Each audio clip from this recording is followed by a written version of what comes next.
Hey, what's going on, guys? So let's talk about something that isn't being discussed enough, and that's the fact that we can potentially add a little bit more draft capital to what's already a stacked class for us of potential picks.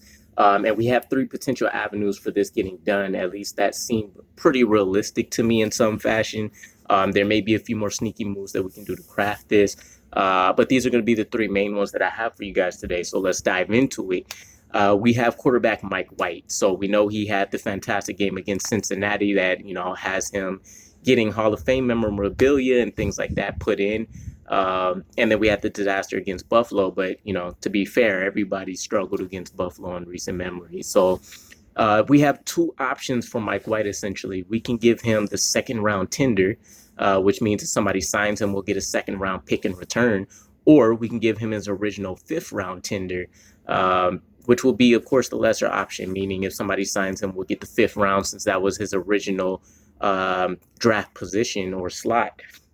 Now, obviously, this will let us know how likely it is that the New York Jets are looking to retain him.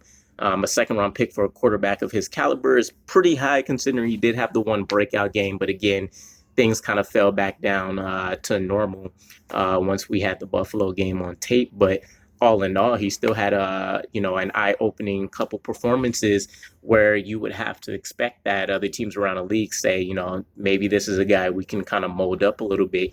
And to be honest, Zach Wilson's pretty much the go-to guy for all intents and purposes, no matter what else was happening in season. I know a lot of people were, on the Mike White hype train for a while there, but it's all Zach Wilson. So there's really no need to keep him, especially with Robert Saleh already saying his veteran presence that he would like in the room would be Joe Flacco.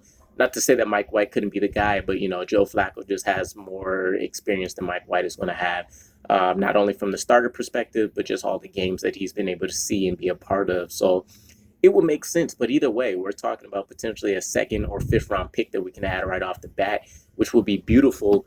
And the interesting thing would be, so far, Douglas has been flipping sixth and seventh round draft picks for a high upside player, somebody that potentially can contribute long term at a high level. But we haven't necessarily seen that with the fifth round picks. Those have been relegated to high upside players, crazy athletic traits. So maybe we end up still keeping that pick if it does happen as a fifth rounder, and using that to try to build up, maybe the safety depth, maybe finding another, exciting, tackle maybe on the D line, maybe a receiver with a lot of upside, something to that effect. But it would be a win-win in either way. We know we don't need him, and we'd be able to get something now instead of trying to wait for losing him in free agency at some point. The second player is going to be C.J. Mosley. Now, personally, I think this would probably be a negative for us for a couple different reasons. He's the leader in that linebacker group that does not necessarily have a lot of excellent upfront talent right away, right? We're talking Quentin Williams' brother, Quincy, potentially right now, and that's kind of been hit or miss. He's just a little bit more exciting as kind of a running hit type player. And then we have Jamie Sherwood. We have Hamza Nasruddin. And then, there's been a few other contributors. I do like the Dawson kid. But I mean, overall, you don't have anybody that looks at our roster and they say, obviously, that's the guy we need to look out for other than C.J. Mosley. And some people have been a little critical about his return. So, taking 2 years off, I think he did fairly well. The interesting thing with him is, and this is just kind of historically in the NFL, the inside linebacker, middle linebacker position isn't one that generally warrants high trade value. So we're talking within like the last 5 years, dating back to 2017. The player that has the biggest return on investment, I believe, was hold on, I had some notes here. It was Mark Barron. He was traded for a fourth and a sixth.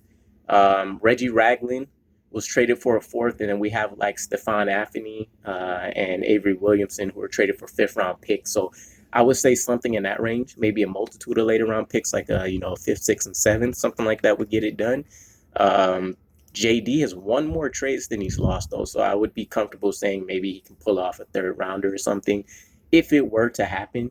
But then that would make that position all the more critical for us. So That one's a little bit more far-fetched, but it's still in the realm of realism as they continue to rebuild pieces on the defense. But again, I would like to see him stay maybe another year. Maybe we build up his value a little bit more than it is now, and then we can do like an in-season trade. Um, but still, either way, it's something to kind of hang your hat on. And I think with what we see here historically, maybe a fifth and a sixth, kind of like we've seen elsewise, would probably be what happens. I would like to think he's definitely a better player than what Mark Barron was during his time when he got the trade. And then the final one's going to be Denzel Mims. And this is probably the one everybody would be hyped about because the returns have been pretty poor since a couple highlight catches in the preseason. And of course, his time with Adam Gase. Now, personally, it just kind of seems like, I don't know, maybe he's fallen out of favor with the staff. Maybe it's something with the work ethic or, even though it's not his fault, maybe they're just upset with the amount of time that he's missed and him not being able to actually adjust and fit what the new scheme is as well as maybe he could have if he didn't. But ultimately, either way, he had a 5-game performance where he played the majority of snaps. I believe it was definitely over 80% every game, and he wasn't able to do anything. Only 8 targets, which still shows the lack of, being able to get open for us, and then he wasn't able to haul in any of them. So pretty disappointing. I couldn't even tell you necessarily what we might get in return as a second-round pick. Pretty much anything below that, unless you would want to say maybe a high third, would be pretty disappointing. But at this point, for a player that we probably don't expect to even make it through preseason, I would say this is a surprise cut pick for me.